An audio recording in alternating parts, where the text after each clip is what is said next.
Today, we'll be talking about some fundamental concepts in chemistry. So, the first part, let's talk about the mole. So, what is a mole? A mole is just a counting unit, like when we say a dozen, which means 12. Yes. So, 1 mole equals 6.02 times 10 to the power 23 particles. And the particles could be atoms, molecules, or ions.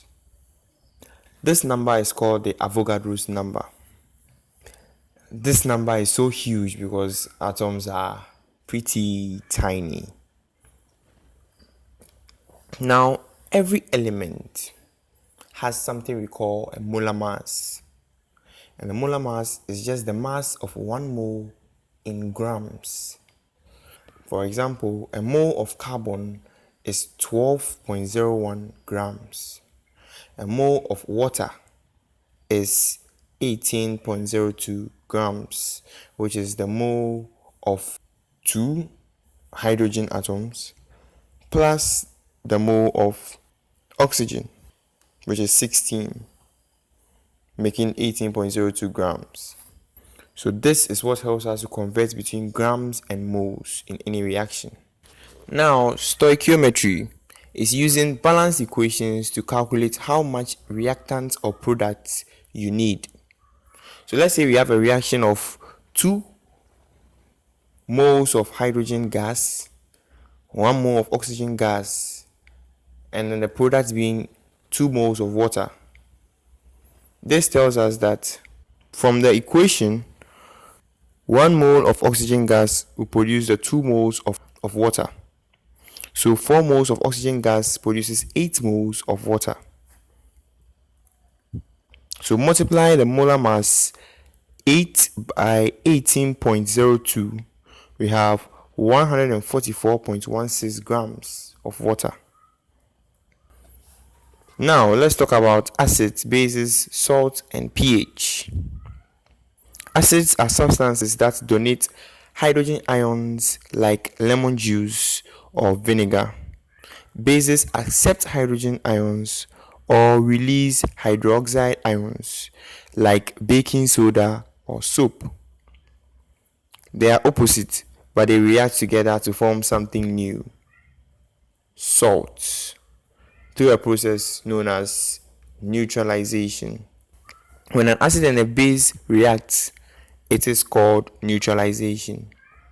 For example, when an HCl, which is an acid, reacts with sodium hydroxide, which is a base, it forms sodium chloride, which is a salt, plus H2O, water. That is, they have a pH of 7. So now what at all is the pH? The pH scale measures how acidic or basic a solution is.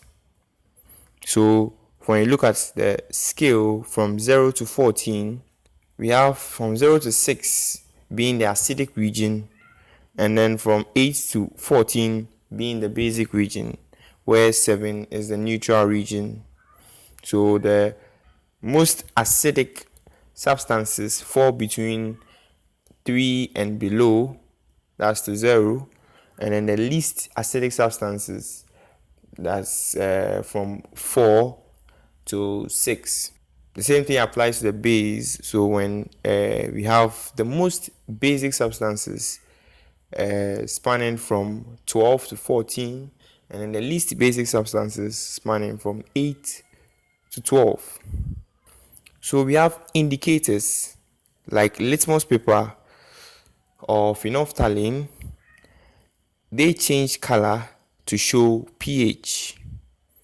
So pH affects everything from the acidity of your stomach to the effectiveness of shampoo. Understanding acids and bases helps in medicine, cleaning, food science, and even agriculture. So the pH tells how acidic or basic something is. Now let's look at thermochemistry. Thermochemistry is a study of heat energy involved in chemical reactions and physical changes. It answers key questions like, does this reaction release heat? How much energy does it take to melt ice? So we have 2. forms of reactions when we are dealing with thermochemistry, where thermo is heat and you know what chemistry is. We have the exothermic reactions and endothermic reactions. So in exothermic reactions, energy is released, usually as heat or light. The surrounding gets warmer. Example, combustion reactions. When you burn wood, chemical bonds break and energy is released. Exo, energy out. Then we have endothermic reactions, energy in. So endothermic reactions absorb energy from the surroundings. They make the environment cooler. Example, ice melting or photosynthesis. Energy is needed to break bonds or drive the reactions forward.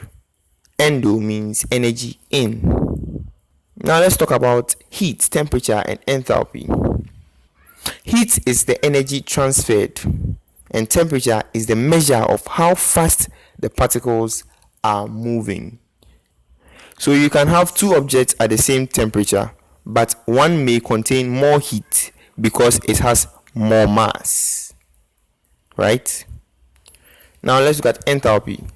In thermochemistry, we use enthalpy to represent heat change in a reaction at constant pressure.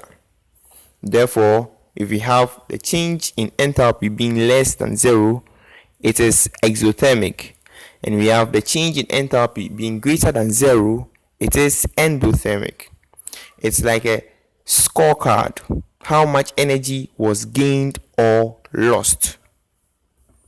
Now let's look at calorimetry. To measure heat, chemists use a calorimeter. It tracks how much heat is absorbed or released by monitoring the temperature change in a known amount of water. So when you have a formula for heat, Q, being equal to the mass of the substance times C, which is the specific heat capacity, delta T, which is the change in temperature. So Q equals MC delta T. So when you are boiling water or blasting rockets, thermochemistry explains the energy behind the reaction.